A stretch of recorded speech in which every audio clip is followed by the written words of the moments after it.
Good morning, everyone. We're having more participants join, so we'll wait just a moment before we begin. We still have people joining, so we'll sit tight for just a few more moments here. And as everybody is joining, I just want to give you a reminder, webcams are activated. So if you do not want to be on webcam, please deactivate it on your end. Later on, when we're in breakout rooms, we want to make sure people can have webcams turned on. So please do deactivate your webcam if you don't want everybody on the meeting to be able to see you. All participant lines are muted at this time. They will become unmuted later on when we separate into breakout rooms. All right, and with that, we'll go ahead and get started. Good morning, everyone. I am Brett Masiak, Director of Credentialing with PATH International. And on behalf of PATH International, I welcome you and thank you for joining us today. Today's webinar is all about having difficult conversations.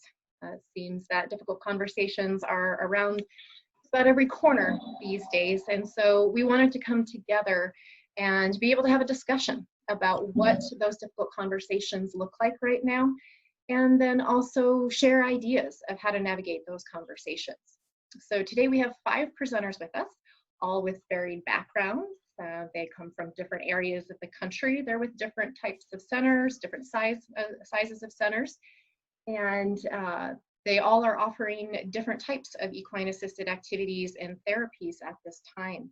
They're going to share with you the things that they've learned in having difficult conversations as they have navigated reopening and started to resume activities.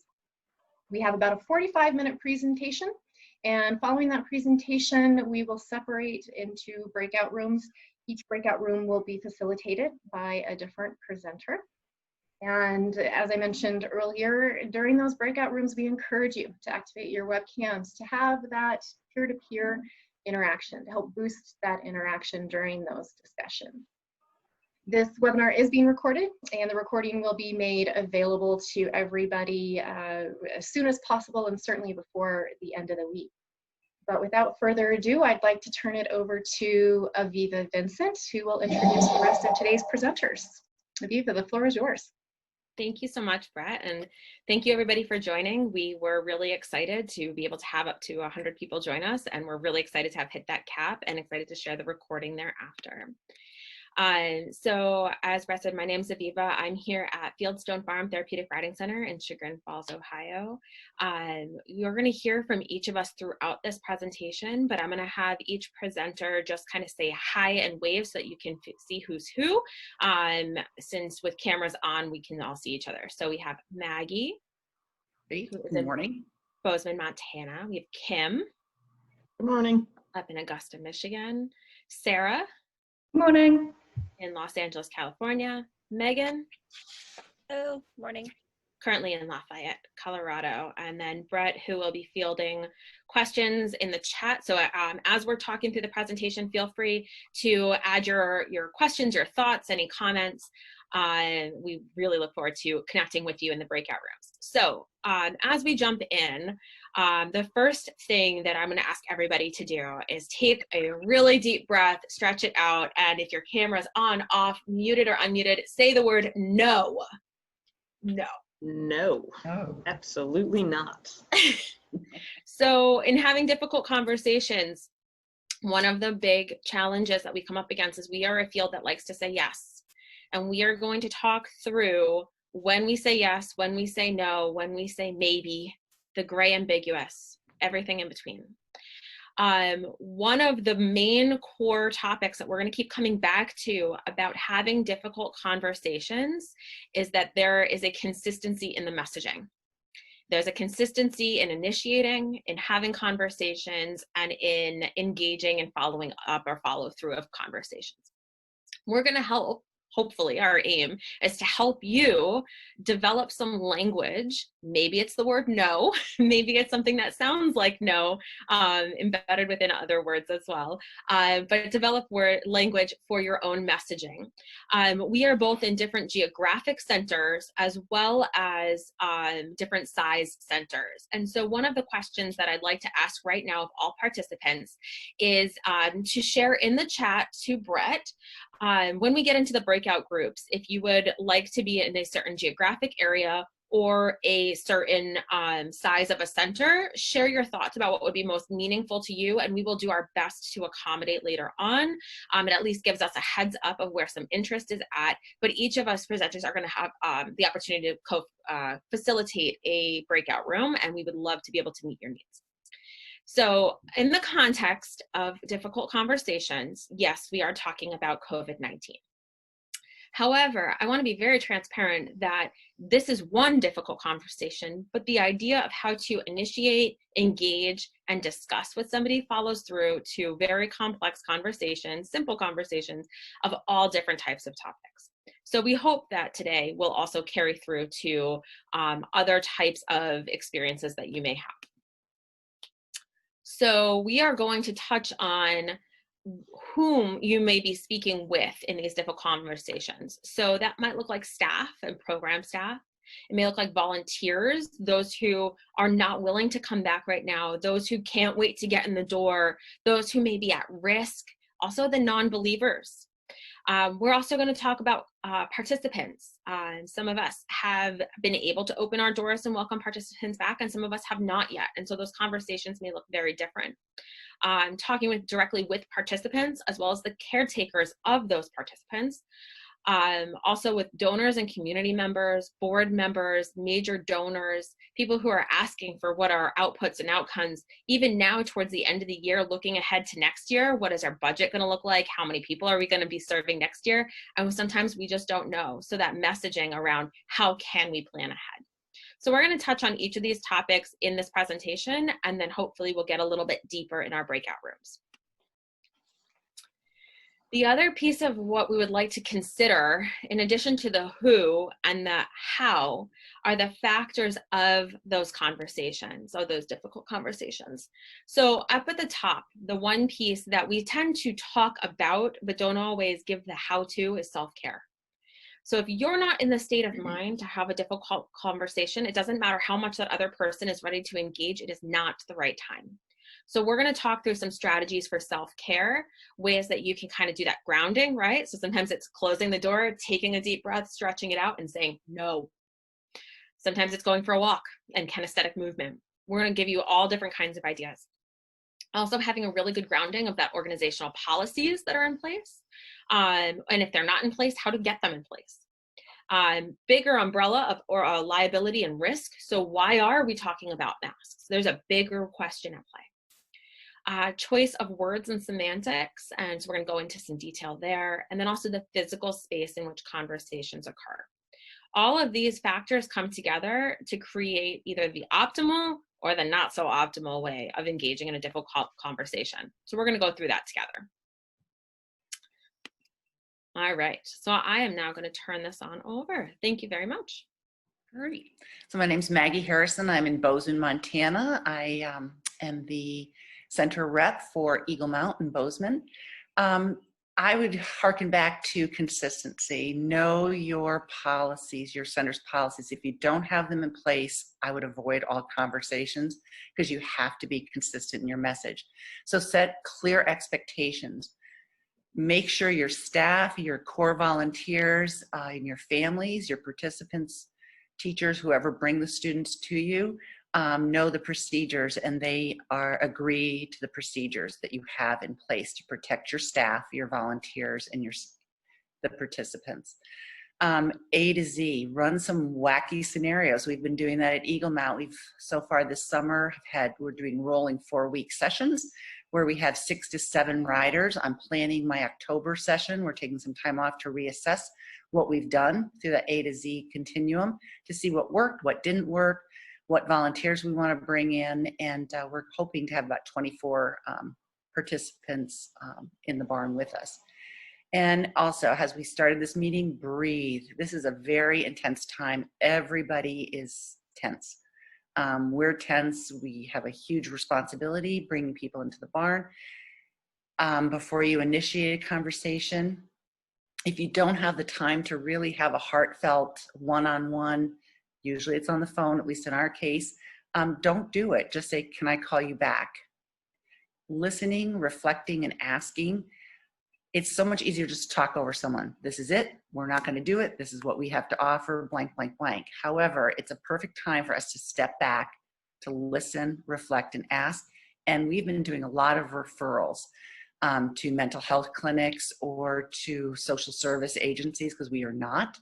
We're, adaptive horsemanship program. So if we hear, if we get more concerned about that person's state or their ability to navigate COVID-19 in their families and in their life, we're not the experts. We try to find referrals for them. And you can get to those, your people, most of them. So what what do I hear you say? What I hear you're saying is, have them repeat it back. Think about it.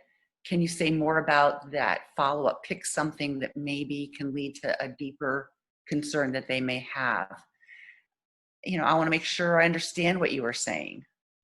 And sometimes people don't know. Some of our people are so isolated. We're a pretty rural area, Montana is, and they might not even understand where their concerns are coming from. So if you don't, you just try to get them to, redirect, tell you a little bit more about what they're trying to say to you. And then if they have an interesting perspective, acknowledge that. But if it's still against your policy, then you're going to have to come back and say, I can't help you right now, but perhaps we can do it at some other time. Okay.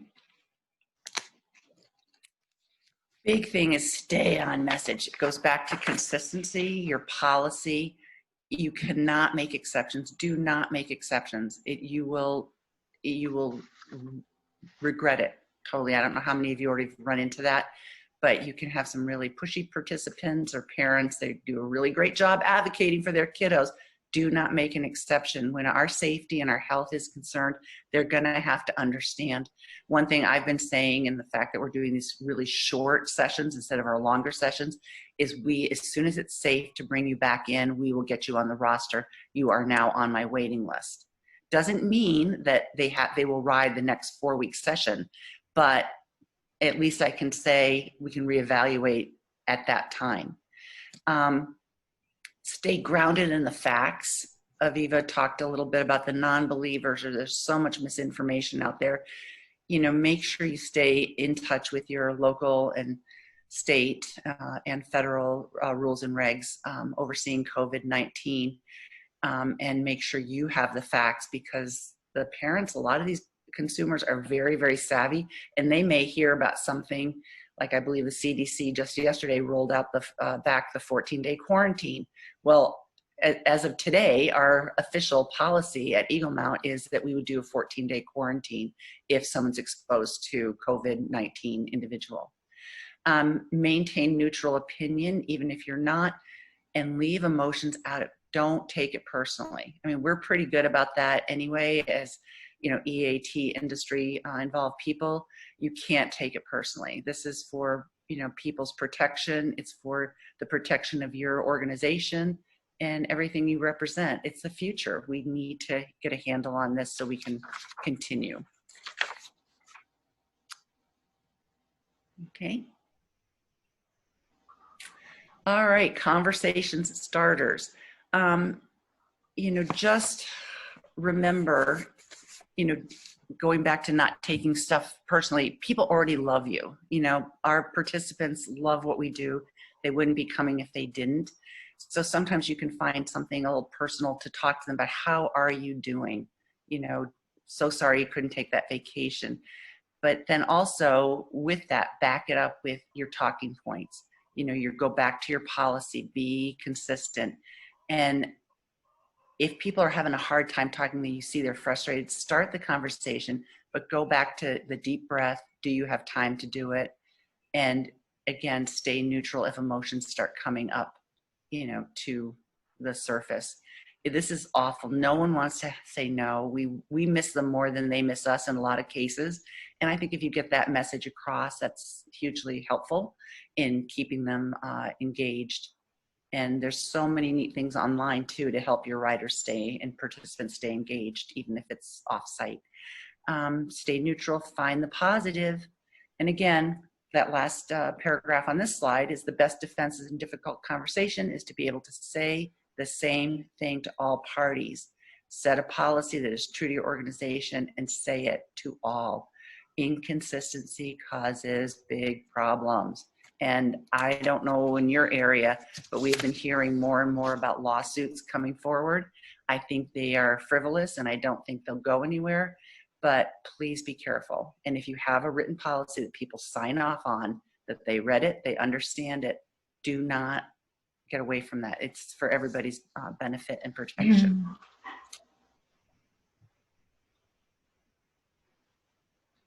Thanks, Maggie. Hi, everybody. I'm Sarah. I'm the COO of Ride On Therapeutic Horsemanship. We're actually got an interesting situation out here because we have two quite large centers in two different counties. So we're actually in LA County and Ventura County, which have got completely different kind of COVID reactions going on right now.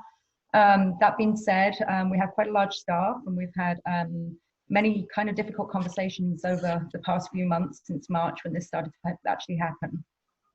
So one of the biggest things that we've found with our staff recently, as this has continued to go on, is to check in on stress levels. Some of the folks that you look at in your staff, probably the stronger folks that you think aren't going to get stressed by the situation, probably check in on those because we found that some of the stronger guys are the ones that are getting more stressed because they're feeling that they have the responsibility for the rest of their team. So do, make sure that you're checking in on folks. People are worried about all sorts of things. They're not just worried about COVID in general. They're worried about their kids at home, how they're going to deal with this in-home schooling situation that we now have. They're worried about their spouses' jobs. They're worried about their own jobs. Some of our staff are worried about the added duties that they now have. We don't have volunteers back yet at Ride On, so there's a lot of other things that they're now responsible for, including simple things like moving hay, taking care of the horses, cleaning the barn up, things they've never really had to do before. It's stressing them. The other thing is to trust management. So if you're in a management position, then again, let's go back to the consistency that we've just been talking about. Have a consistent plan, have a written plan. Make sure you share that with your participants, with your staff, with your board members on a regular basis and stick to it. Okay, so the whys for the procedure and the no. We're all path instructors, I would think. So we all know the importance of the why, right? So why are we doing this? Why is this happening? We're doing all of this and we're putting all these procedures in place, not because Sarah thinks it's a good idea. We're doing it because it's safe. We're doing it because we're dealing with a pandemic. We're dealing with something that's unprecedented that we've never dealt with before. So we have whys for our procedure and we have lots of reasons for the no, right? Again, let's go back to the facts and educating yourself. Know your facts. It's super important. So I go onto my phone every morning on my iPhone. I've got a news button. I just check in on the news every morning just to see what's new, what's happening. I've got a COVID button on my phone. I check in on that as well. I've signed up for the email alerts that come from the county of Ventura and the county of LA, so I can see on a daily basis the numbers, the figures, the stats, what's happening. You can also watch the news. That's a little bit dicey depending on which news station you watch, but again, you've got to educate yourself. And again, as Maggie was saying earlier, you've got some very educated constituents out there and participants, and they're going to fight with you if they want their kid to come back. This is from a staff perspective as well, so that the staff are all on the same page with you and you all know your facts. Make your staff aware of what the available support might be for those that are worried or stressed or just need some extra support. PATH have in fact been absolutely fantastic right from the get-go, right from the beginning of this with support and webinars. So let your staff know what's available to them out there. I think everybody was aware of the pay protection loan at the beginning, so we can tell our staff that they were supported right from the get-go, that they were going to keep their jobs if you were lucky enough to get that PPL. There's also Region 11. We're in Region 11 here, but your region PATH have got tons of resources available as well. And then we were talking about self-care. So take time for yourself. I know you can't go to the gym right now, but you can go sit outside, you can go for a walk, you can do some yoga, you can ride your horse. So self-care is super important, and make sure that your staff are aware of that as well. Okay, so awareness of staff concerns and fears. If you're in a management role, it's your job to listen, listen, listen. Your staff are maybe going to have different views about what's happening right now.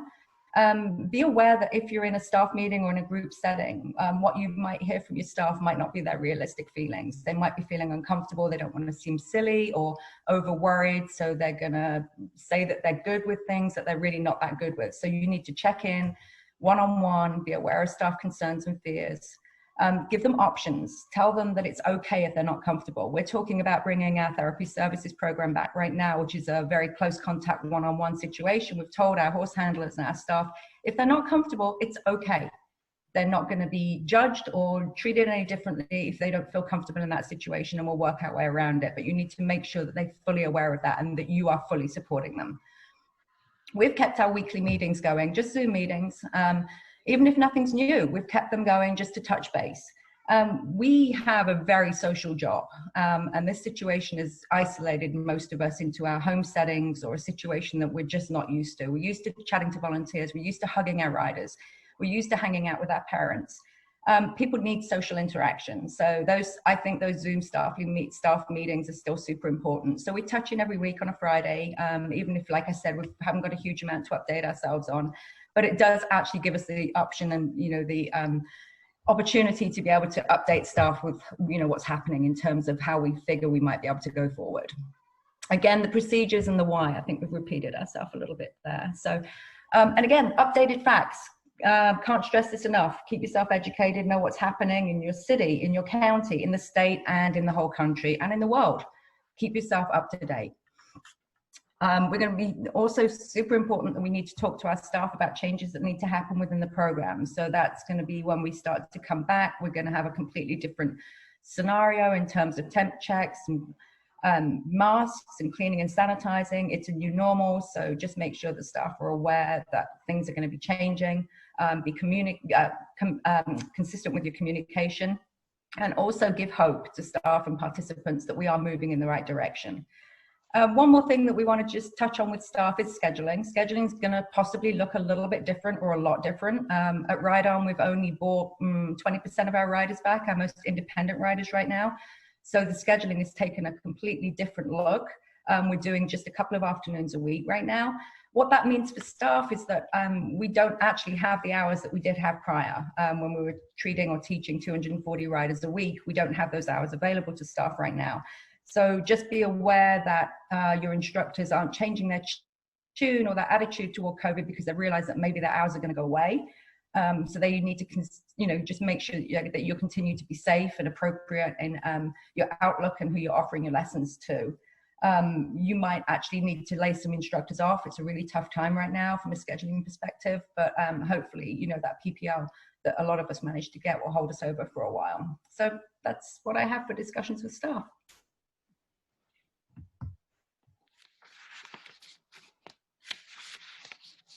Brett, can you advance the slide? It's not letting me.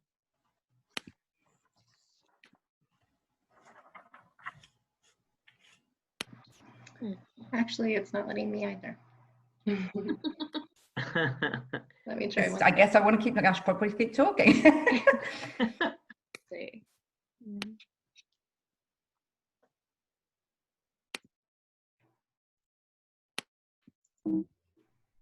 There we go.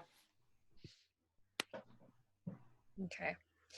So hi, everybody. My name is Megan. I am a licensed addictions counselor and a licensed social worker. So I do a lot of the mental healthy stuff. So I'm very familiar with having difficult conversations. So addressing the non-believer. So this is, again, about COVID, although you could have experienced non-believers in our populations in the past.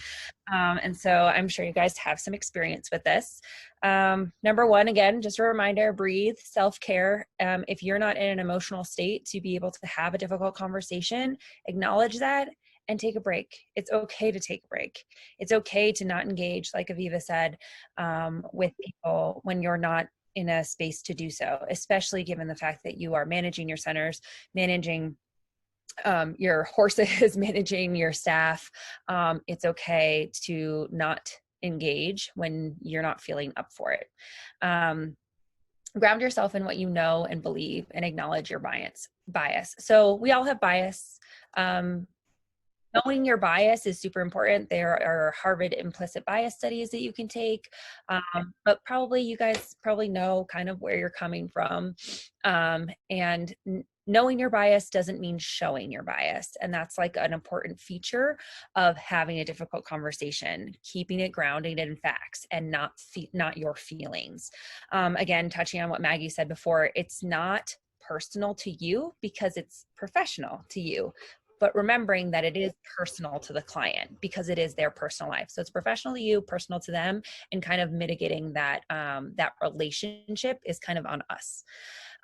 Breathe again. And so I would like to just take this moment very briefly to provide you with one breathing technique that has really worked for me, which is called box breathing.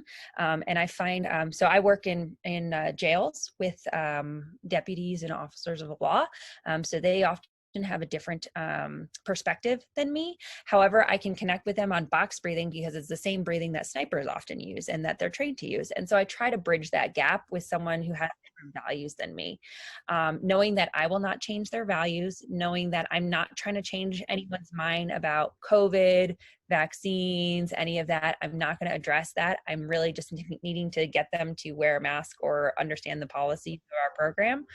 And so box breathing is where you breathe in for 4, you hold your breath for 4, you breathe out for 4, and then you hold your breath again for 4. And just a little heads up that it really helps self-regulate.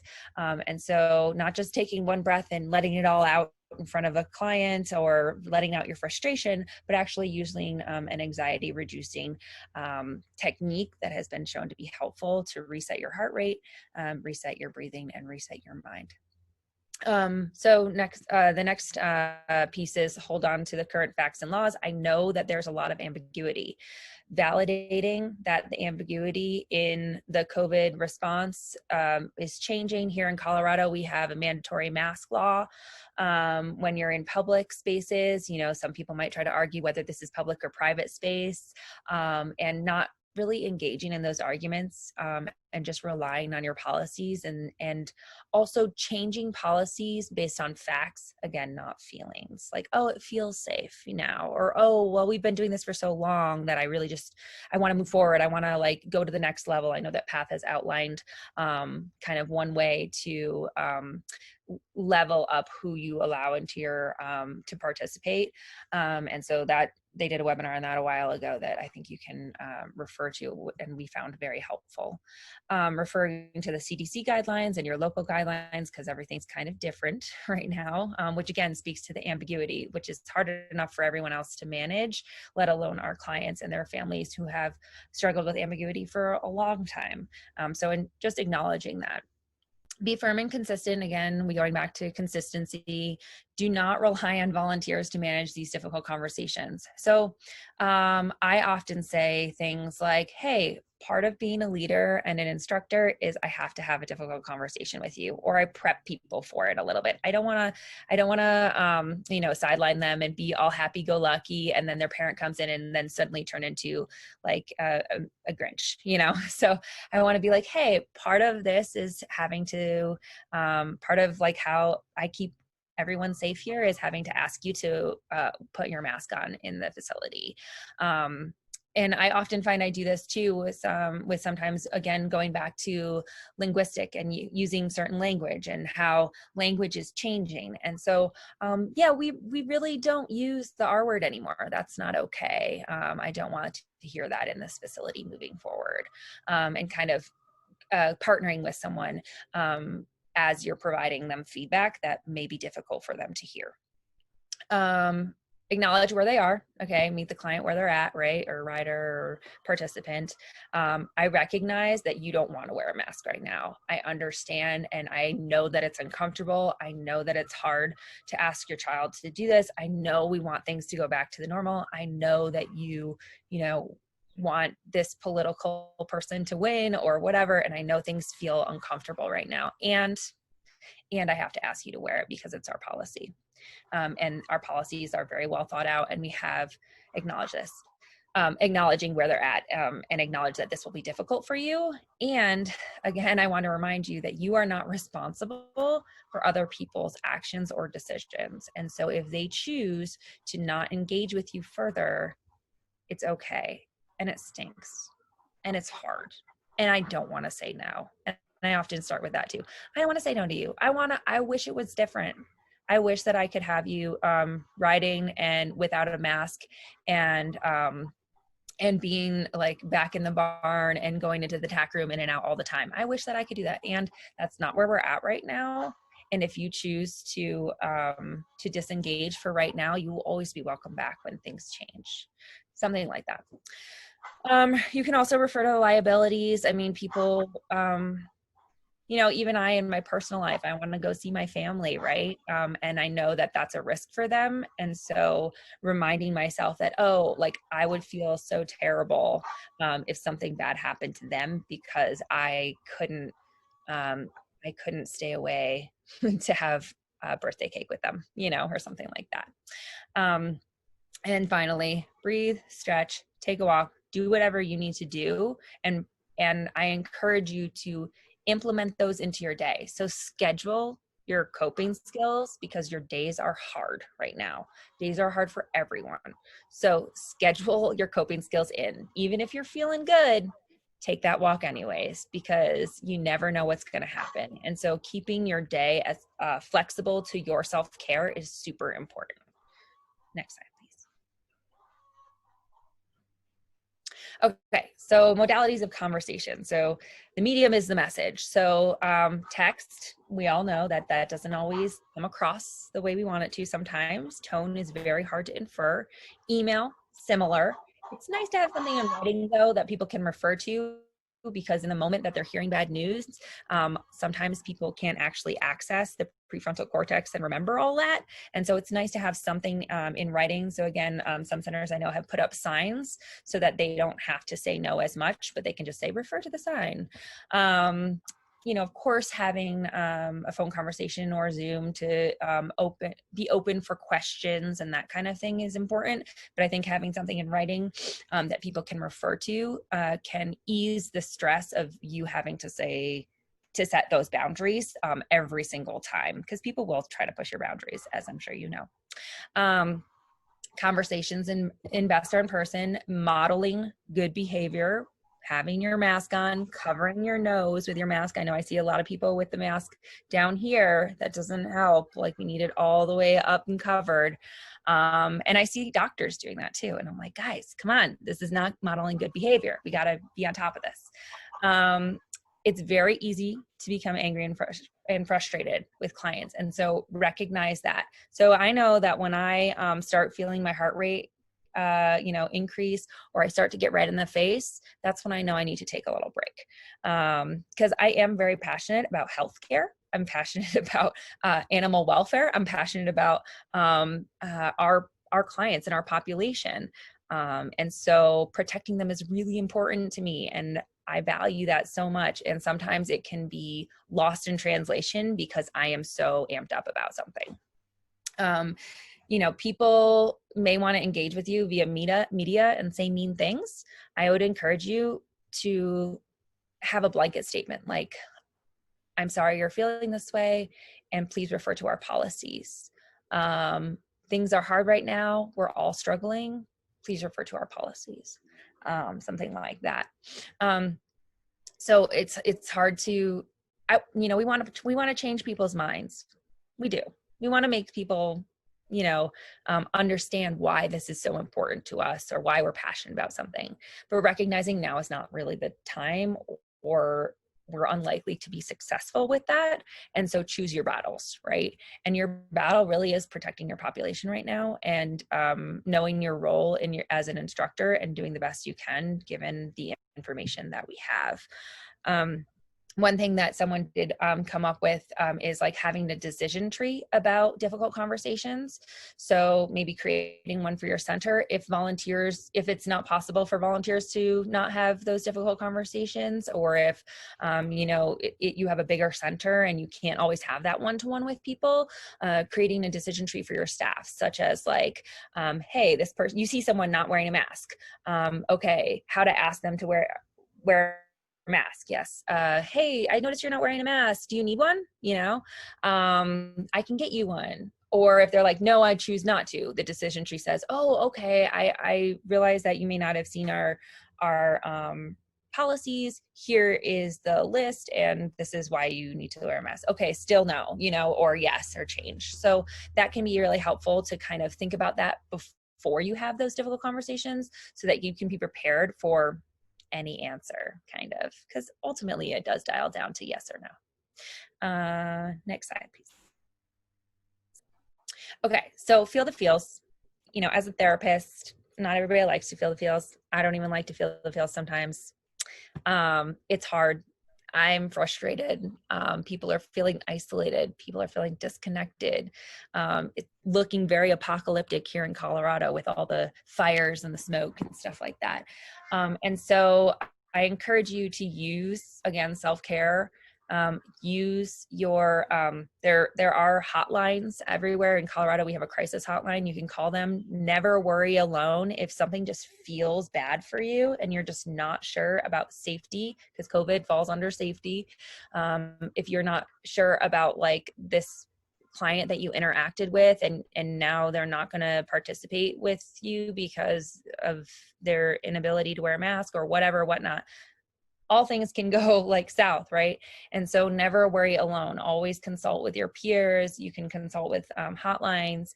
You can call COVID hotlines, and understanding that what you're feeling is okay to be feeling, acknowledging that, which is what we try to get our clients, our riders to be able to do too, kind of figure out where they're at.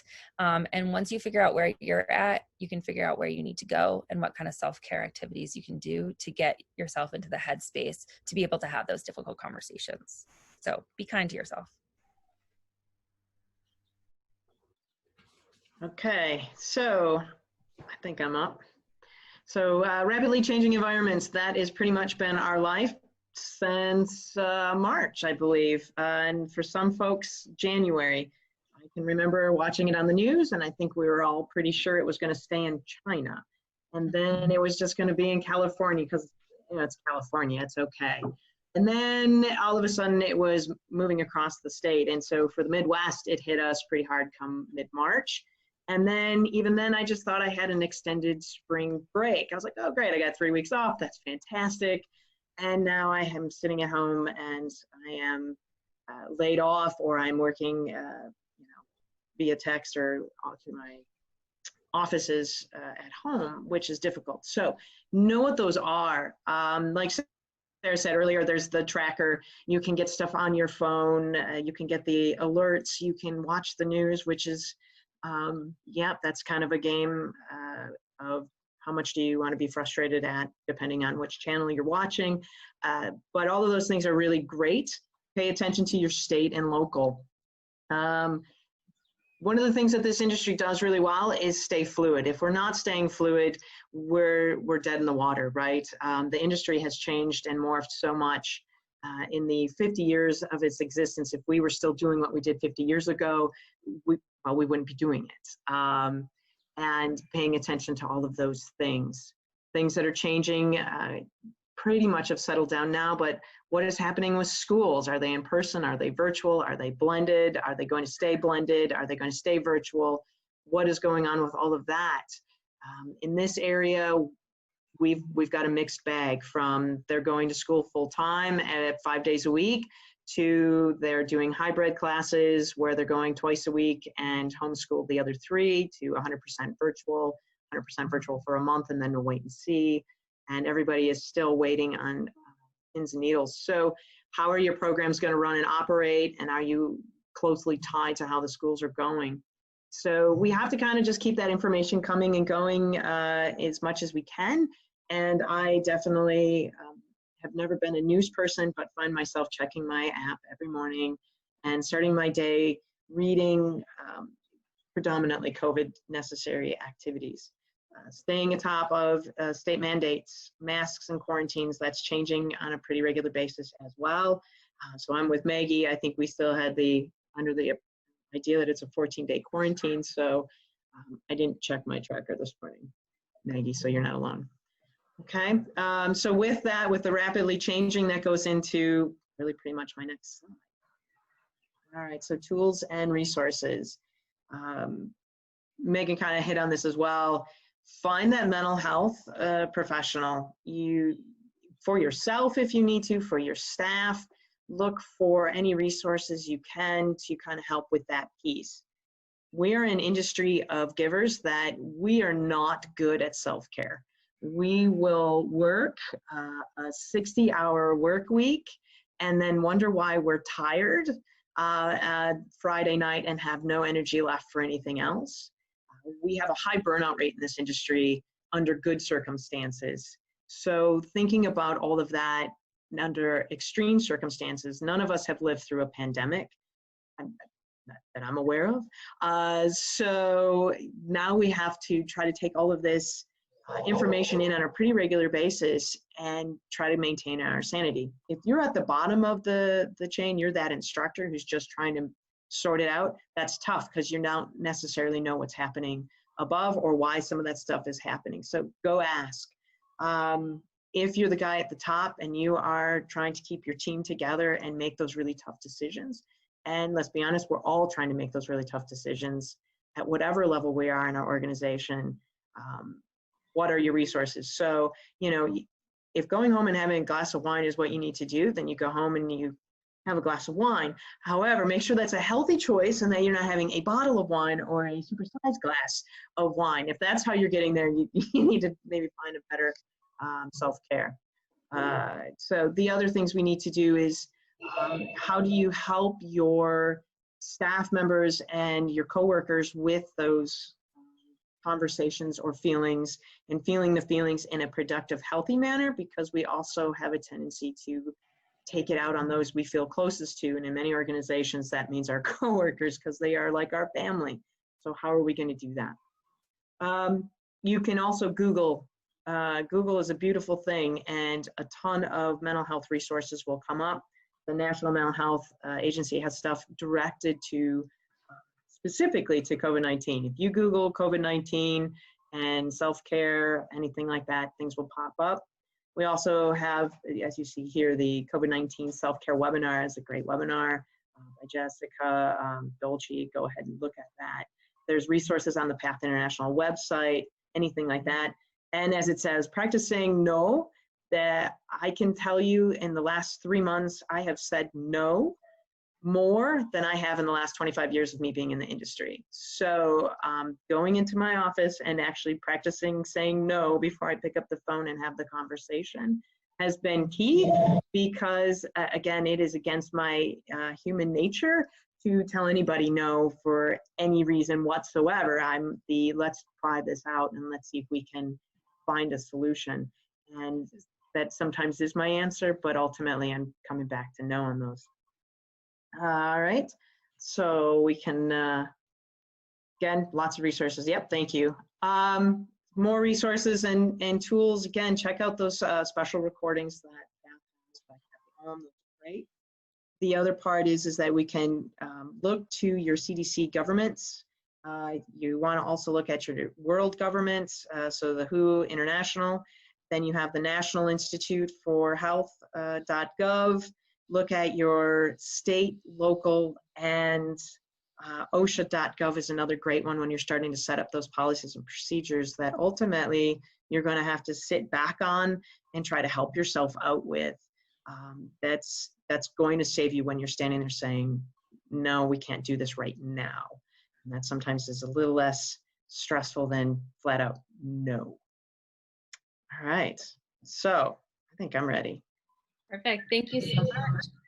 I'm going to turn it back over to Brett, who is going to help break us up into our breakout rooms, and we will get to those burning questions and thoughts, and also talk about what this looks like on the ground for each of us. So Brett, I'm going to turn it back to you. Great, thank you. Here, I'm getting ready to break up everybody. And here we go. Everybody will get a notice you've been invited to join a breakout room. Please click on join and you will be separated out into the rooms. Enjoy.